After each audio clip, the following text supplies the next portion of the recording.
नमस्कार। इस बार हमारी मौजूदगी मेजरगंज प्रखंड के अंतर्गत मेजरगंज बाजार में है, जहां पे कि हम लोग के साथ युवा शिक्षक एवं समाज सेवी नीरज नीरज कुमार जी है। विशेष बथनाहा विधानसभा चुनाव के बारे में उन्हीं से बात करते हैं कि इस बार कौन बनेगा यहाँ से विधायक। सबसे पहले तो सर अपना परिचय दीजिए। मेरा नाम नीरज कुमार, मैं यहाँ कोचिंग का संचालन करता हूँ मेरठ में। कब से? लगभग 2013 से। और कोचिंग चलाने के अलावा भी बच्चे के साथ भी बहुत सारे एक्टिविटी हमेशा करवाते रहते हैं मेरठ में, जैसे वृक्षारोपण के वगैरह बहुत सारे कार्य हैं जो कराते रहते हैं समाज सेवा के तौर पे। इस बार बथनाहा विधानसभा चुनाव की सरगर्मी काफी तेज है। आपको कौन लग रहा है कि इस बार कौन बनेंगे विधायक बथनाहा विधानसभा क्षेत्र से? देखिए, बथनाहा विधानसभा क्षेत्र से तो अब बहुत सारे लोग आ रहे हैं, लेकिन छवि तो किसी का आ नहीं रहा है। और पूर्व में जो हमारे विधायक जी हैं अनिल राम जी, और काफ़ी एजुकेटेड है, पढ़े लिखे भी है और नवयुवक हैं। उनको तो पहली बार मौका मिला था और पहली बार में ही उन्होंने कुछ बहुत सारे काम किए अपने क्षेत्र में। बहुत सारे कहीं कहीं पे वो चूक गए हैं, जिनको लेकर के लोगों में थोड़ा सा आक्रोश है। तो वो थोड़ा सा लाजमी है कि थोड़ा सा गुस्सा है ही, लेकिन उनके जैसा मेरे अंदाज से अपने बथनाहा विधानसभा क्षेत्र में उनके जैसा कोई दूसरा प्रतिनिधि नहीं है। उनके 5 किसी अच्छे कार्यों को बताइए जो उन्होंने अपने क्षेत्र के लिए किया हो। उन्होंने अपने क्षेत्र में कई सड़कें भी बनवाए थे, जैसे इधर बिशनपुर वाले रोड हो गया, बिशनपुर रोड से लगभग बिशनपुर रोड हो गया, लालपरी चौक से ननकार तक जाने वाले रोड हो गया, सोनपुर यानी चैनपुर से भलैया जाने वाला रोड हो गया, मुबारकपुर से अगडिया, डुमरी, अगरघट्टा घाट से लेकर ये रोड बना है। उसके बाद जो है ना कयन डाइन छपरा मेजरगंज पेट्रोल पंप से कुआड़ी और सोनबरसा रोड कन्हौली तक रोड। उसके बाद डुमरी से आगे भुखराहा से हरपुर की तरफ सरकारी निर्माण। और उसके बाद जो है ना कई अंदरूनी कार्यक्रम हुआ है गांव के अंदर, जो उतनी जानकारी हमें नहीं है। आपके क्षेत्र में युवाओं के लिए इन्होंने क्या किया? युवाओं के लिए इन्होंने अपने आगे तो आवाज़ उठाए थे, जैसे बात चल रही थी प्लेग्राउंड की, तो उन्होंने कहा कि प्लेग्राउंड के लिए अभी ज़मीन है नहीं, और कुछ ब्लॉक के पीछे कुछ ज़मीन ऐसे हैं जहाँ पे एनओसी लेकर के हम वहाँ पे युवाओं के लिए प्लेग्राउंड। कुछ दिन पूर्व में उनके द्वारा भूमि पूजन भी किया गया था खेल मैदान का, तो वहाँ क्या हुआ? वहाँ पे कुछ कागजी प्रक्रिया के लेकर समस्या था, एनओसी के लेकर शायद कहीं से प्रॉब्लम था, इसको लेकर के वो काम आगे बढ़ा नहीं। लेकिन वो वादा किए थे इस बार की, इस बार नहीं है, अगले बार हम जरूर उसको कंप्लीट करेंगे। तो आपको क्या लगता है कि अनिल राम जी इस बार चुनाव जीत पाएंगे? इस बार देखिए, अब जीतेंगे या नहीं जीतेंगे वो तो बात की बात है, लेकिन मेरे अनुसार इस अपने बथनाहा विधानसभा क्षेत्र के जैसे वो नवयुवक एक नेता है, उसके जैसे कोई चेहरा मेरे सामने नहीं है। और एक पढ़े लिखे एजुकेटेड भी है, क्योंकि वो बीपीएससी क्वालिफाई भी किए थे, इंजीनियरिंग भी किए हुए हैं। इंजीनियरिंग छोड़ करके और बीपीएससी को छोड़ करके वो इनको मतलब वो जनता की सेवा उन्होंने करना स्वीकारा है। मतलब जनता का सेवा वो कर रहे हैं। लेकिन वो तो नए हैं, अभी हाल ही फिलहाल में पहले बार तो आई है।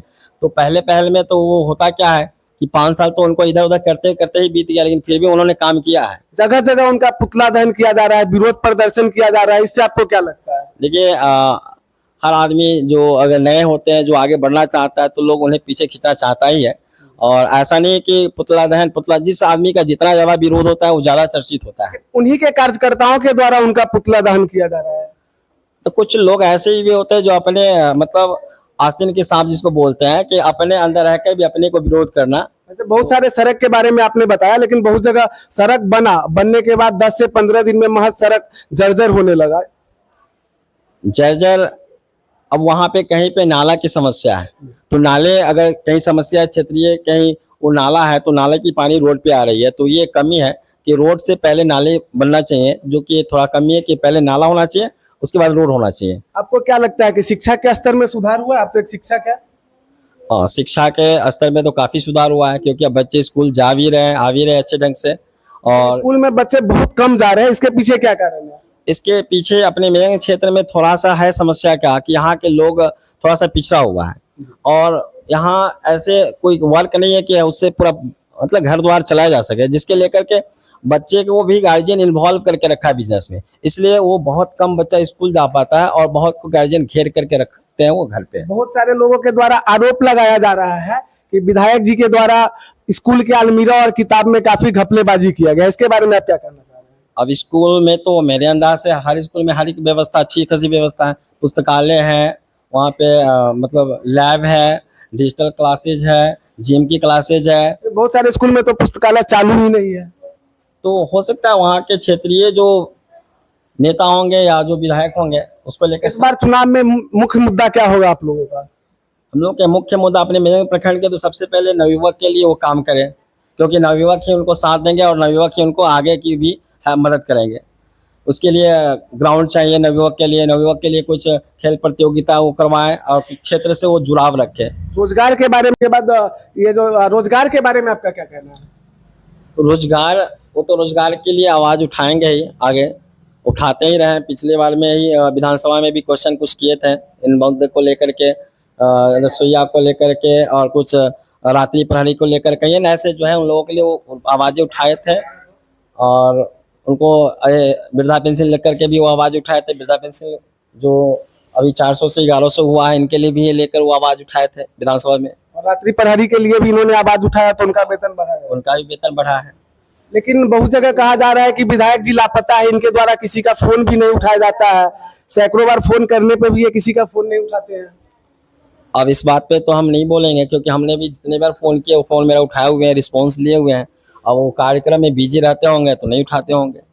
लेकिन बहुत सारे लोग कह रहे हैं कि विधायक जी लापता है, अपने क्षेत्र के लोगों से मिलते नहीं है।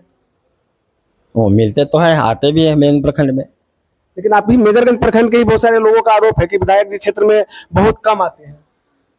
कम आते, जब जब भी बुलाए जाते हैं उनको वो आते हैं, काम जब भी होता है वो आते हैं अपने क्षेत्र में। तो इस बार क्या लगता है आपको कि कितना वोटों से ये चुनाव जीतेंगे बथनाहा विधानसभा? अब कहा जाता है कि जो जितने जिसकी बेइज्जती होती, बदनामी होती, या जिनको ज्यादा जो है ना प्रोटेस्ट किया जाता है वो ज्यादा पॉपुलर होता है। तो इस बार हमको नहीं लगता है कि बहुत कम वोट से जीतेंगे, लगभग 50,000 प्लस वोट से भी वो जीतेंगे। वहीं इसमें एक बार नया पार्टी जन स्वराज भी आया हुआ है, तो उसके बारे में क्या कह रहे हैं? अब जन स्वराज को अभी समय लगेगा अपने क्षेत्र में, क्योंकि ये बीजेपी का गढ़ है और बीजेपी सबसे बहुत बड़ा मेरठ प्रखंड रहा है उनका गढ़। सैकड़ों कार्यकर्ताओं के द्वारा लेकिन पुतला दहन, विरोध प्रदर्शन किया जा रहा है। कहीं सूत्रों के हवाले से जानकारी मिली है कि उनका टिकट भी कट सकता है इस बार। नहीं, टिकट तो खैर उन्हीं को मिलेगा, क्योंकि वैसे युवा और उतने पढ़े लिखे एजुकेटेड अपने बथनाहा विधानसभा क्षेत्र में कोई ऐसा नेता ही नहीं है नवयुवक में। मतलब अनिल राम जैसा कोई नेता ही नहीं है अपने क्षेत्र में। विधानसभा क्षेत्र में उनके जैसा नवयुवक और पढ़े लिखे एजुकेटेड व्यक्ति नहीं है। तो आपको क्या लग रहा है कितने मतों से इस बार वो चुनाव जीत पाएंगे? क्योंकि वो जितना ज्यादा उनका विरोध किया जा रहा है उतने ज्यादा मत से जीतेंगे। कम से कम वो लगभग 50,000 वोट से ज्यादा से जीतेंगे वो इस बार। 50,000 प्लस वोटों से। हाँ, इस बार तो तय है। वीडियो कैसा लगा कमेंट करके जरूर बताइएगा और वीडियो को सभी ग्रुपों में शेयर जरूर कीजिएगा।